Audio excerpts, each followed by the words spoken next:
Teacher. Abet. Akkam jirtu sin? Attam. Astamaari Mokonnon namti? Yes, Astamaari Mokonnon ne. Ana irraanfattan fakkaata. Mucaa sattiin durii madooshaatti hin jettan sanadhaan. Dhugaadhaayi? Attam madoosha. Jira kunoo. Jirta maaloo? Nagaa mucaa sasin dur qartannaan. Beekattan si gare? Kutaa 9 na qartan.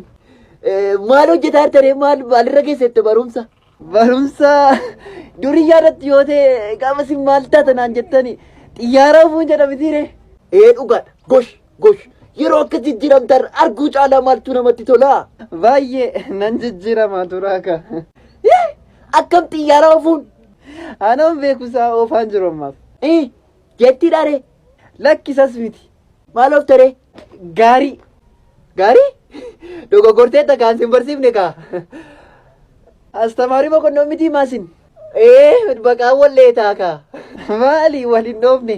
Utuma sin irraanfadhe koofiyyaa keessan irraanfadhu. Reesi! Yeffra actually. Out! Eessan naqa? Iddoo hojiin jira gaarii biran dhaabataa yeroo. My Kato generation. Maal kun? Abet! Gotu. አቤት ምን ልታዘዝ ወንድሜ?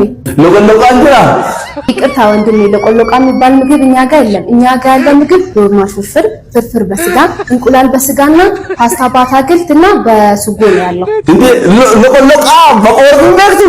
እኔ ለቆሎቃ በቆርዱ የሚባል ምግብ አይቼም ሰምቼም አላውቅም። አባዲ ገበሬ ፋብሪካ ለቆሎቃ እንደርሱ ሲተነገር ተሰቆይ ወዲ ለቆሎቃ ማለት ይሄ ነው። ቆርዲ እኮ ይሄ ነው። አንድ ላይ ለቆሎቃ በቆርዲ